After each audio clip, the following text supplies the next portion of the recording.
How you doing? My name's Liam. I'm going to be doing the walkthrough on your Forest River Wildwood. We're going to start here at the A-frame. Of course, this is where you hitch up. Got your 7-way,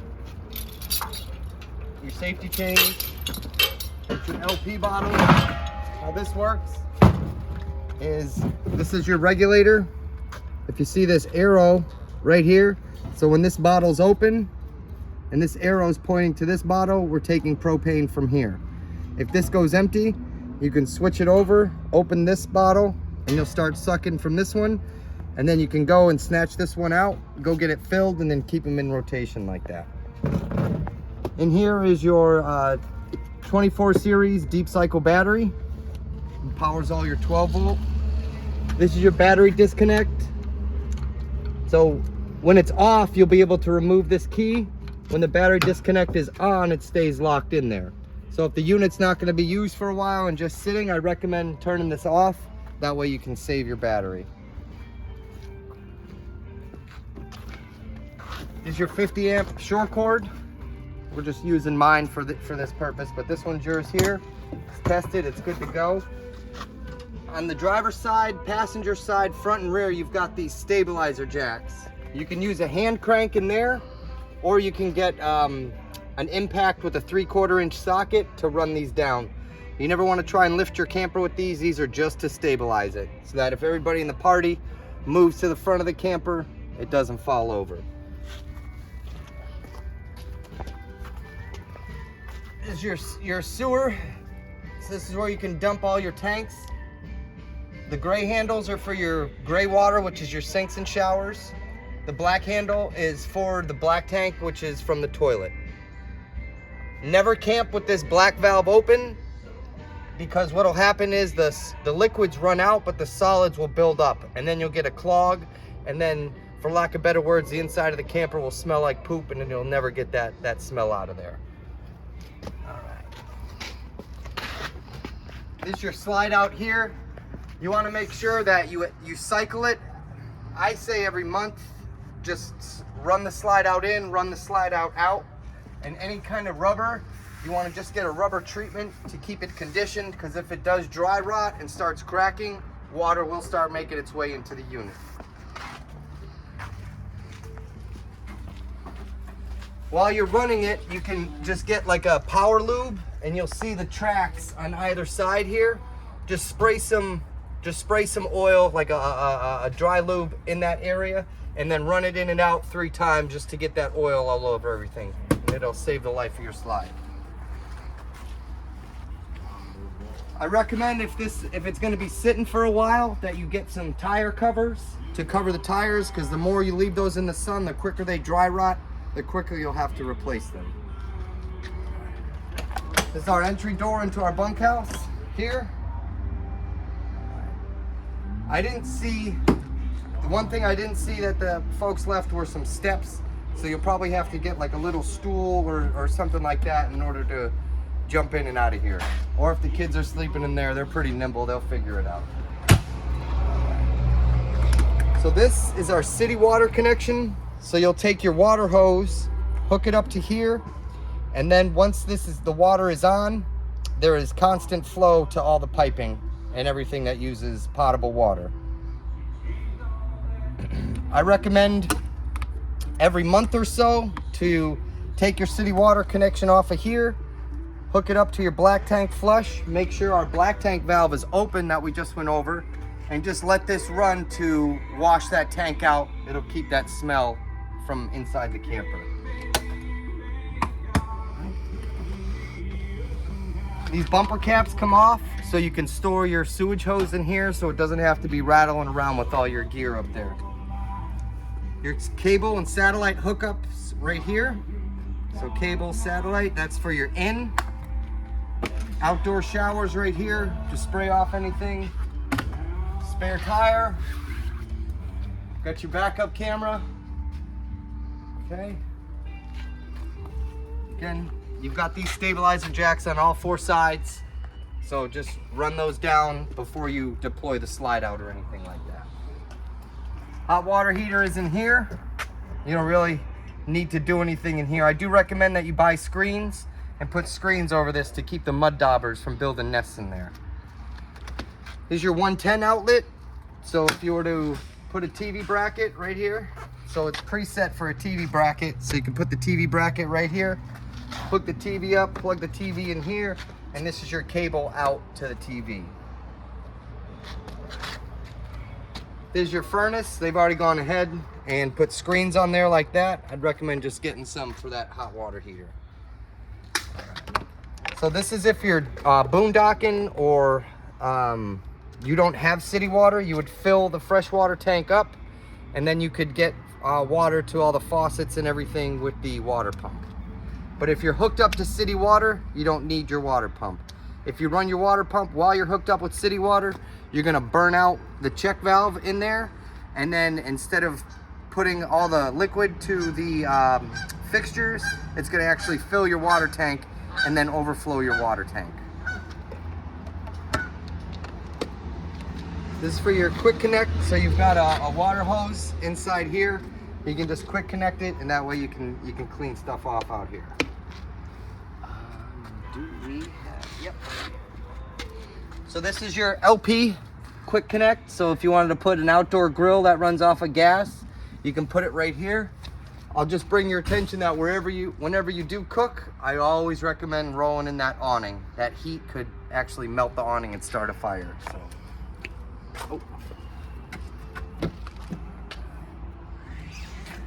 Oh, here's the grill right here. Okay, okay. Now it looks like a dump down. All right. So this is your grill right here.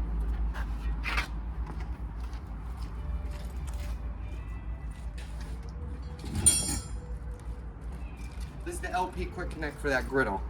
I'm just gonna stick that right on top of here. So you would just connect this back here. Pop, pop, and then connect this down to the quick connect underneath.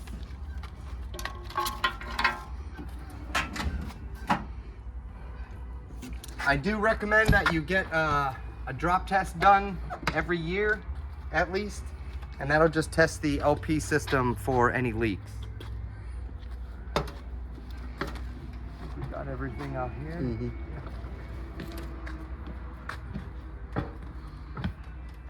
So this is your main control board right here. It's got your levels here.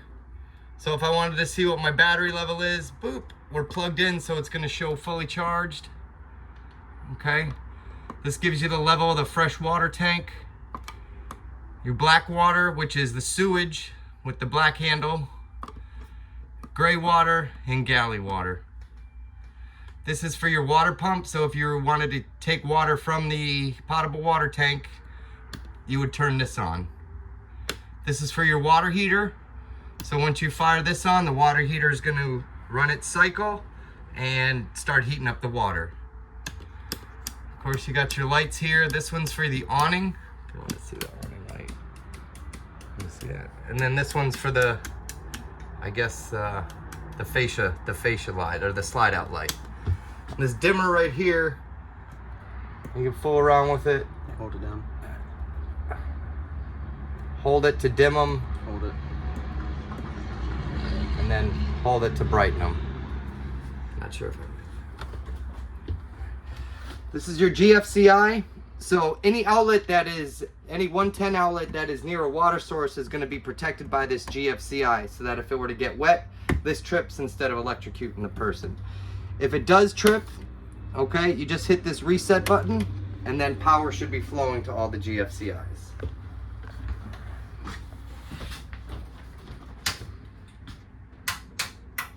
This is just the hood light, and takes a little bit. There it is. So whenever you are cooking with your stove, burning that LP does put off a little bit of carbon monoxide. So always have this fan on or this window cracked while you're cooking.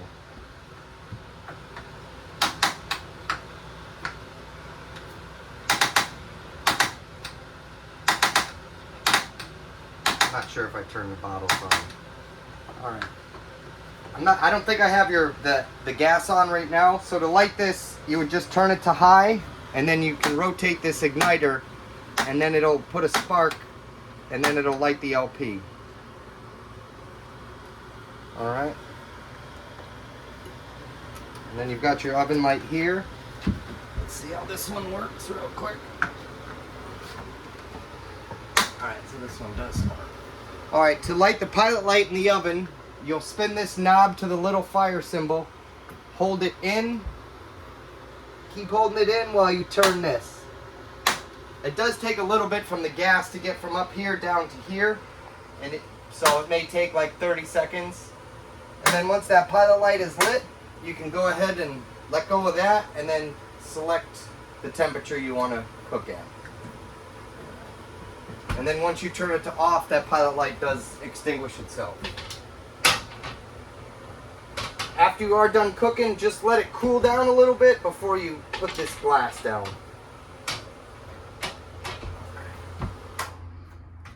Microwave, just staying in operation.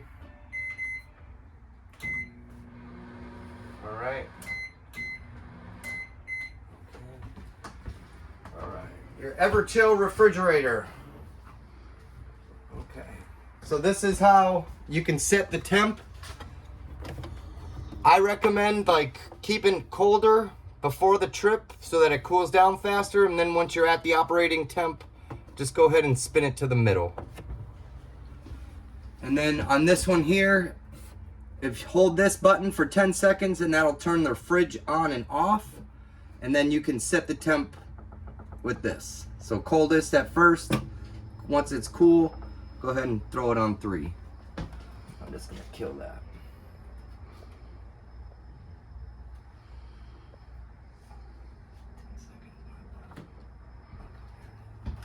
Is this a 12-volt fridge?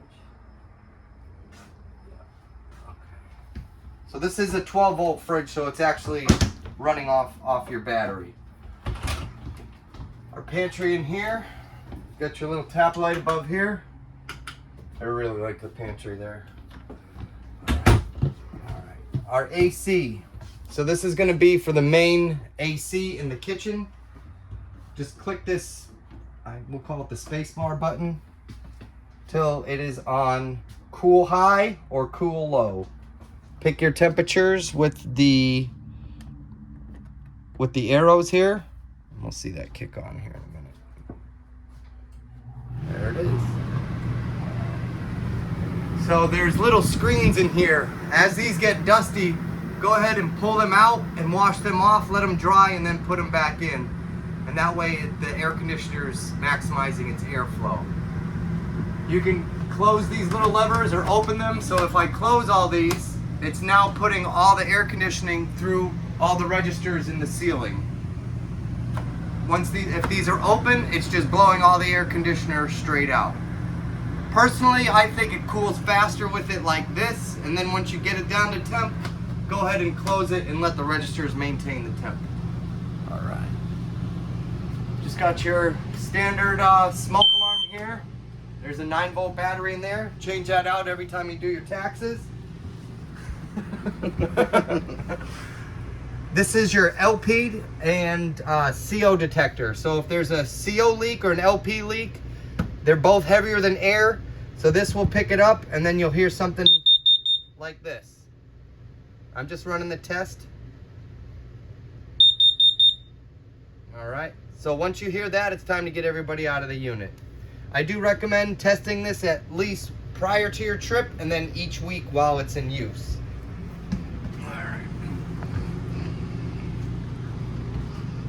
Got your pocket door here. All right. It is very important when you're traveling that this travel strap is up. Otherwise, you'll go to take a corner and this door is going to slide and smash into this and probably rip something up. So always have the travel strap, I can't get that word out, in place. All right. Bunkhouse light switch here. You got your little USB chargers here. There's a lot of room. Let's see which one this does so it does them all. And if you want, each of these lights have like these little buttons in the middle so you can set it up. So just whichever one you want to come on. Oh, you got double AC back here. There's a vent here too. That's nice. All right, for this AC, it's controlled with these control knobs, okay? You want it on either low or high cool. If you put it on fan, it's just the fan. It's no air conditioning, okay? And then you can set your temps with this knob. I'd keep it about just a little nick over the maximum. Does this do the same thing? Yep, locks it up. Oh, wow. Yeah. And then these buttons operate just like the ones on there. You close them, it sends it to the registers. But being it's such a small space, I would just leave these open.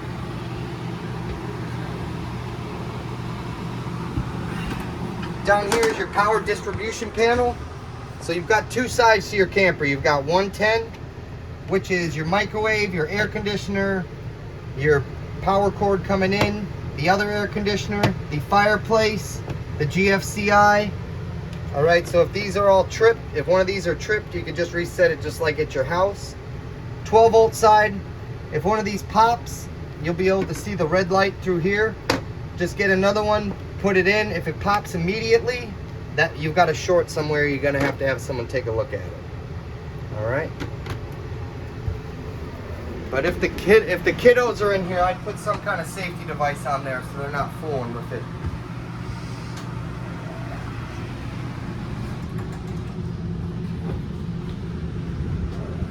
All right, now it's a cold night. We want to turn on our furnace.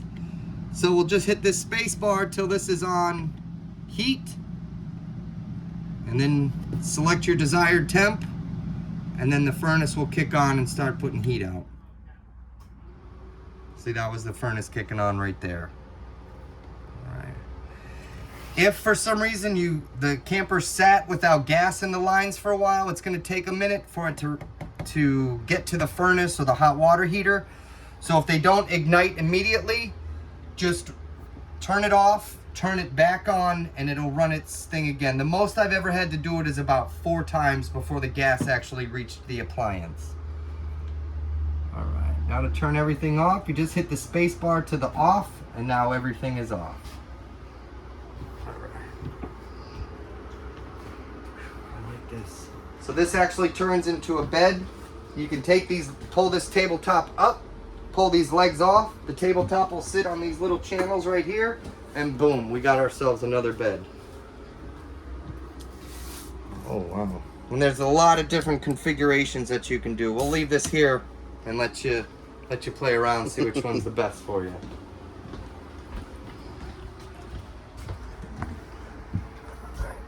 So your TV would go here. You could either, this is so you can run the cables up through, because your cable hookup's underneath here, and then your 110 plug is here. All right. This is our fireplace.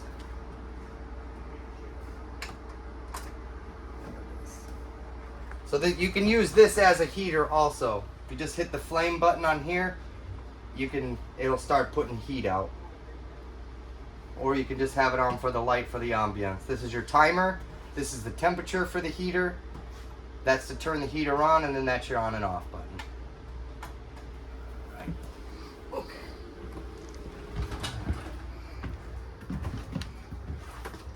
Here's our thinking room. Got your switch on the wall back here. The vent fan. I recommend getting some Max Air vent covers. You can put them on there, attach them to the shroud on the roof, and that way you can keep this open in the rain. Because if it rains and this is open, that rain's coming right down into the camper. Alright, there we go.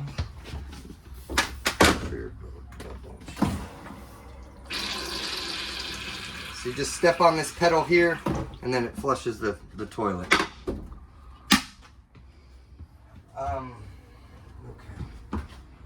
Okay. You will have to use special RV toilet paper, so it breaks down and can get dumped easily. Again, just hot and cold water here. Alright, put that drain stopper in. It's your shower, hot and cold. There's also an on and off button on the shower head. So if you were short on water or something, you could turn it on, wet up, soap up, turn the water back on. Okay. Bedroom here. Register is closed. So this is where your TV mount would go, cable hookup, 110 hookup. There's a nice backer plate to hold all the weight of that TV. Your light switch here.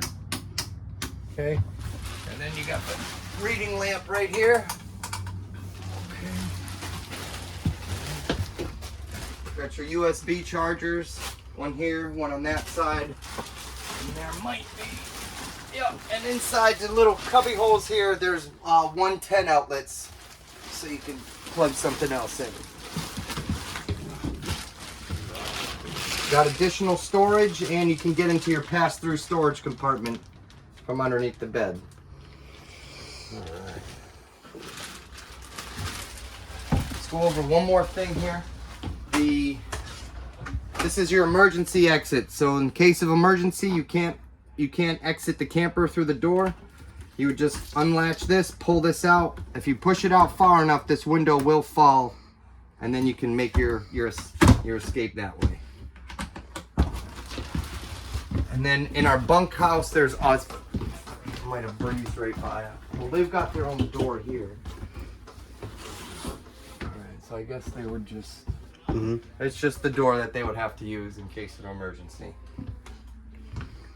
Alright, I think that's pretty much it. If you got any questions, give Alan a call. He'll bounce them off me, and we'll get those answers for you. Do your regular maintenance on it. Keep it washed. Keep your roof washed. You want to keep that algae out of all the sealants, because once that algae grows in there, it starts breaking it down, and then you'll get leaks in the camper, and that's the fastest way for a camper to go bad. Other than that, I think that's all I got. Enjoy.